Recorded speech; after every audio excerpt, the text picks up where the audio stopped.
Hello guys, today we are meeting Chitranshi Gupta. Chitranshi scored 99.68 percentile in CAT number 1 and she converted many IIMs. She converted IIM Lucknow, she converted IIM Rohtak, she converted SP JIMR, but she is eventually joining FMS.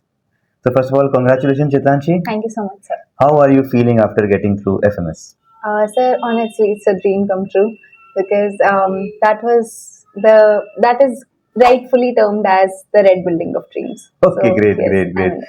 Well, I was actually before this interview, I was asking Chitranshi why FMS and why not I am Lucknow.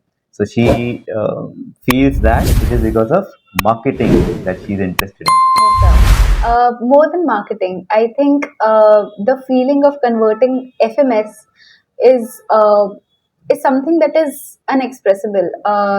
I hadn't even imagined that. Okay, one day I would be able to fetch such a good percentile to get a call from that college, let alone convert it. So, like, yes, it feels surreal. True, true. Great. So let's start this video. Here we'll discuss the interview experience of yours at Yes, sir. FMS. So first of all, just brief profile of yours. So basically, I hail from Ujjain, and I have done my BCom honors from Ujjain itself, from Vikram University. So a commerce graduate, and I had a gap year. I had Okay. one gap year, which I did in 3 internships in it. Okay. So it was quite So justified. you can say a fresher Yes. with few internships. With few internships, yes, 3 to and 4 a internships. BCom graduate. Yes. So freshers, I think this interview experience will help freshers a lot. Yes, sir. Surely, I believe that. Okay. So how did the process start on the D-Day? So basically, we were Yours was a morning slot, evening slot, or what? the morning slot. Okay. The second slot in the morning. The second slot in the morning. Yeah. So basically, we were informed about the rules, the weightage that FMS gives to various criterias. The SOP has 10% weightage, extempore has 5%. Then your personal interview has 15 points percentage. So SOP has 10% weightage. So how did you prepare your SOP? So actually, for SOP, I got guidance from CH EdgeMakers. And SOP is basically why you want to do an MBA from that particular college. Okay. So many colleges, they ask those questions in their forms, and what FMS has in it is that they discuss an element of your SOP in your interview. Yeah. So that carries about 10 marks, but I'm not sure how they use it, how they grade it. But so any message you wish to give to the viewers that what should be kept in mind while preparing your SOP? Sir, I think there are a few certain things that should be in your SOP. Your long-term, short-term goals, from your background, where you come from, why you are inclined towards one particular thing. You need to explain. You need to have a good answer for it. And I think that the help that I got from here was it was immensely commendable. So yes, I think if you come here or if you take guidance from a mentor, they would surely help you with the preparation of your SOP. Yes. Okay. So then you went there. First of all, they must have checked your papers and other things. Yes, Document the document verification happens before your interview. Okay. And within the interview, I think in the meantime, when the previous person exits and you are about to enter, there's a few 5-minute gap, Okay. in which I think that they read your forms, because many questions were based on it. So yes, that is why I thought. Apart from marks, SOP becomes important for yes. cracking interview as well. Yes, particularly FMS. Yes. It does. Okay. So what was the first question that they asked, or did they give you the extempore? Sir, actually, as soon as the greetings were exchanged, I was given the extempore. Okay. We barely had any talk. So they cleared the rules in front of me. They said that you are going to be given 30 seconds to think and 1 minute to speak. And then something really unique happened to me. So basically, what I heard from other students was that their extempore topics were somewhere related to innovation, to AI, normal things that we prepare for an extempore or a speech, or for the interview purpose, as far as that is concerned. My extempore topic was very different. It was, okay, Chitranshi, you have to speak for the motion, and your topic is dreams don't come true. Now, this is something that I personally do not agree with. I do not believe in this. So, did they pick some line from your SOP? Sir, I believe that they did, because I think they were giving the extempore topics or the questions quite tailored to what you have written in your form. So, you are a believer that dreams do come true, and they gave you them. So, how did you handle it? So, sir, initially I was taken aback. I mean, a few seconds I had to digest that I have to speak on this topic. And so yes, 30 seconds were quite short. I came up with one thing, and so my answer was that only if I have to speak for the motion, yes, dreams don't come true, visions do. And as soon as I said that line, I could see the person who asked me that extempore topic, she smiled. So at that point of time, I thought, okay, I have given one sensible line at least to something that is challenging. Yes, sir. A short,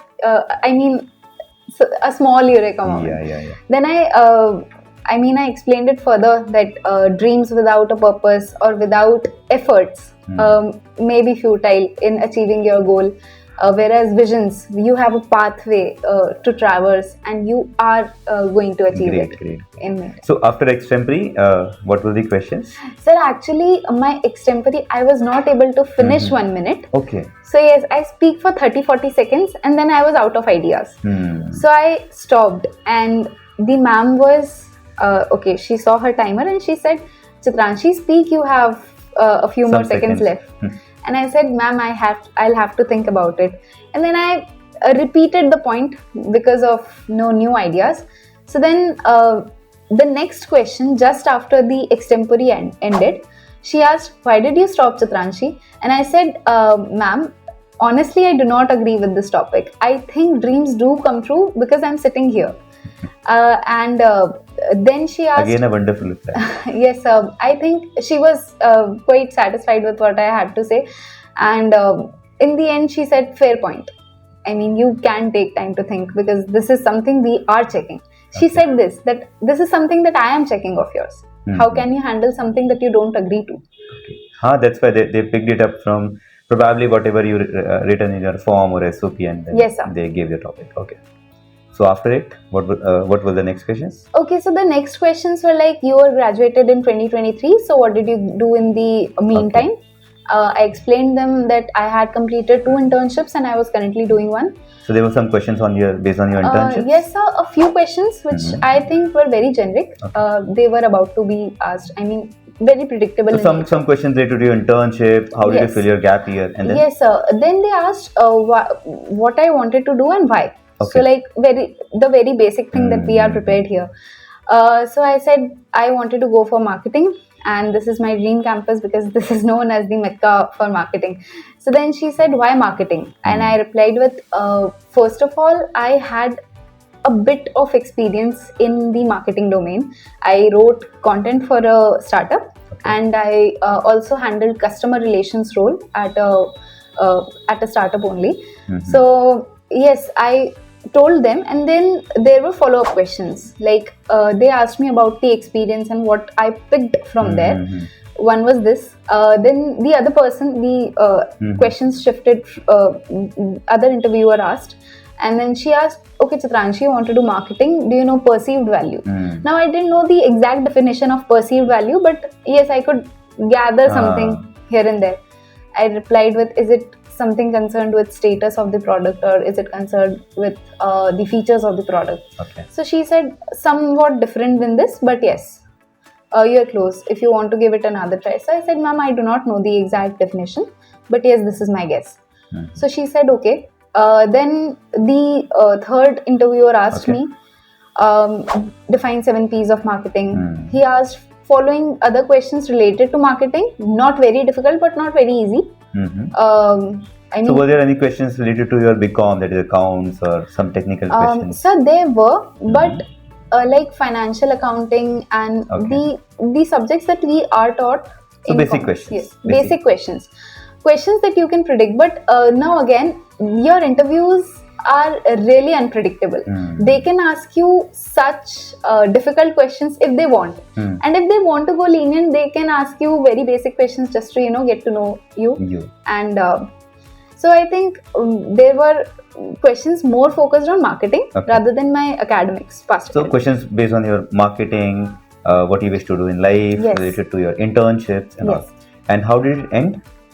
Sir, it ended, okay, so I was able to answer most of the questions. According to me, they were going all right. So I think that the last interviewer, which was left yet to ask.